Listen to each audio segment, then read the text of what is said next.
When European conquerors divided up the continent and took Africans' land in the 19th century, it sparked the first significant increase in foreign interest in Africa, known as the Scramble. The second was when East and West competed for the support of newly independent African governments during the Cold War.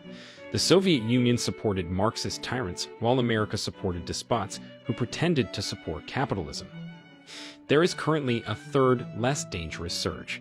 The UN anticipates that by 2025, there will be more Africans than Chinese people, which has drawn the attention of outsiders who recognize the continent's importance and continued growth. Governments and businesses throughout the world are working to strengthen their diplomatic, strategic, and commercial relations. The level of involvement abroad is unprecedented.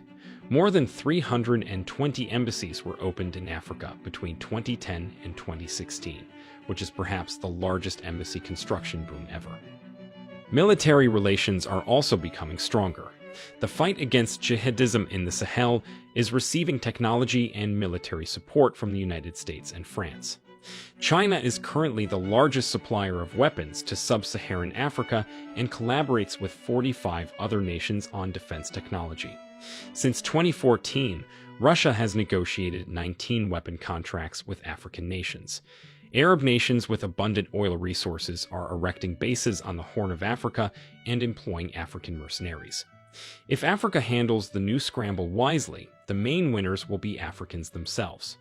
Today's video, titled The New Scramble for Africa, will be looking at how the European Union, the US, Russia, China, and other world powers are struggling to strike deals with Africa to increase their geopolitical influence on the continent. Let's get started. The European Union. The Scramble for Africa refers to the period of European colonization of the continent of Africa in the late 19th and early 20th centuries. During this time, European powers such as Britain, France, Germany, and Belgium competed to claim territories in Africa and extend their imperial holdings. This competition often led to conflict and exploitation as European powers imposed their political and economic systems on African societies. The Scramble for Africa had significant consequences for the continent, shaping its modern political boundaries and contributing to ongoing economic and social issues. European colonization often involved the forced removal of indigenous populations, the exploitation of natural resources, and the imposition of European political and economic systems on African societies. This led to widespread disruption and displacement, as well as the loss of land, resources, and cultural traditions. The European Union intends to invest €1.6 billion in Morocco to support the country's transition to a green economy and the digital age. This plan was announced when the President of the European Commission visited Morocco. The European Union made a strange decision here, as it typically does not make significant infrastructure investments outside of its borders. However, this is a calculated move by the EU to shift the balance of power not only in Morocco but across Africa. The €1.6 billion committed to Morocco is the beginning of the European Union's planned Global Gateway program, which will see the European Union commit up to €150 billion to support the financing of green energy and digital infrastructure projects in Africa. It's easy to say these projects will enter the game of global geopolitical influence. This huge investment leaves the question of why the European Union is making such a huge investment during this period of economic uncertainty, and the main reason is China. With its Belt and Road Initiative, China has been able to gain strategic influence on the continent with huge investments in infrastructure. In the years since the Scramble for Africa, European powers have continued to exert influence over African nations through economic and political means. The European Union has played a significant role in shaping African policy through its development aid programs and its trade policies. However, the European Union has faced criticism for its approach to Africa, with some arguing that its policies do not adequately address the needs and challenges of African countries. Countries like France have been noted as exploitative, and the French government is running a modern slavery program in its former colonies through its colonial currency. We have an entire video on France's parasitic influence in Africa. We've added the link in the description below. Overall, the legacy of the Scramble for Africa continues to be felt in Africa and around the world. The consequences of European colonization, including ongoing economic and social issues, remain a major challenge for the continent and its people. As the European Union and other global powers continue to engage with Africa, it will be important to address these challenges and ensure that the benefits of engagement are shared equitably. Like this video and share it before we continue.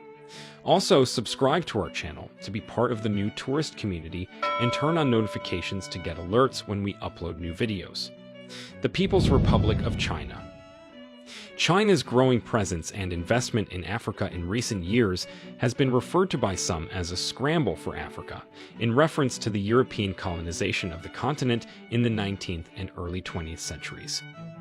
However, the term scramble implies competition or conflict, and while there may be tensions between China and other nations with interests in Africa, China's involvement in the continent is largely driven by its own economic and strategic interests. China's activities in Africa include building infrastructure such as roads, railways, and ports, investing in natural resources such as oil and minerals, and providing development aid in the form of loans and grants. These activities have been controversial, and some critics have raised concerns about the potential negative impacts on African economies and societies. China and Africa have a long history of interaction that dates to the Cold War era. China has strengthened its political and economic ties with African nations recently through several initiatives, including trade agreements, financial investments in infrastructure projects, and humanitarian aid. The Belt and Road Initiative, a significant infrastructure development project that aims to connect Asia, Europe, and Africa through a network of roads, railways, and ports, is one of the most notable examples of China's expanding presence in Africa. Through the initiative, China has signed deals with several African countries to build roads, railways, and other infrastructure projects, as well as to provide financial assistance. Some of the countries that have signed deals with China under this initiative include Kenya, Egypt, and Ethiopia. The fact that China's involvement in Africa is primarily aimed at serving Chinese interests rather than advancing African development is one of the main criticisms leveled at this country. Critics argue that Chinese-built infrastructure projects often use Chinese labor and materials, and that Chinese companies often extract resources from Africa without sufficiently benefiting the local economy. Additionally, some have expressed concerns about the terms of the loans and grants provided by China and the potential for African countries to become indebted to China. Overall, China's scramble for Africa has generated both opportunities and challenges for the continent. While Chinese investment has brought some benefits, such as improved infrastructure and access to capital, it has also raised concerns about the potential for exploitation and the long-term sustainability of African economies. It will be crucial to address these worries and make sure that the advantages of Chinese investment are distributed fairly as China's involvement in Africa increases. Russia. Involvement between Russia and Africa dates to the Soviet era, when it helped numerous African nations militarily and economically. Russia's involvement in Africa in recent years has been primarily motivated by economic and strategic considerations. Through investments in natural resources like oil and minerals, as well as the export of weapons and other military hardware, Russia has sought to strengthen its economic ties with African nations. Russia's activities in Africa have been controversial, and some critics have raised concerns about the potential negative impacts on African economies and societies.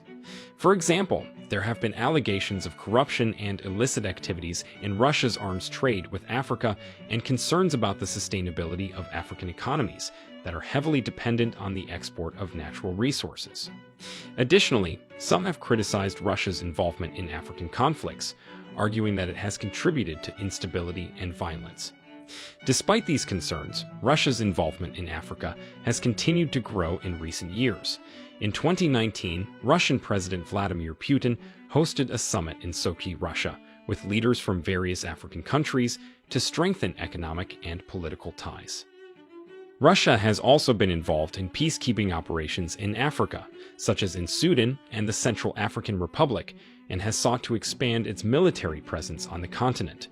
Overall, Russia's dealings with Africa are complex and multifaceted. As Russia's involvement in Africa continues to evolve, it will be important to closely monitor its actions and ensure that they are in the best interests of both Russia and Africa. Hit the like button and subscribe to our channel before we continue. More likes encourage us to keep working on interesting videos like this one. Let's get back. The United States of America. The U.S. was the first nation to publicly criticize Chinese involvement in Africa. Washington is beginning to understand that there is a significant trade and investment potential in Africa. The U.S.-Africa Summit of December 2022 is a sign that the U.S. is beginning to wake up. The United States has a long history of engagement with Africa, and its involvement on the continent has evolved.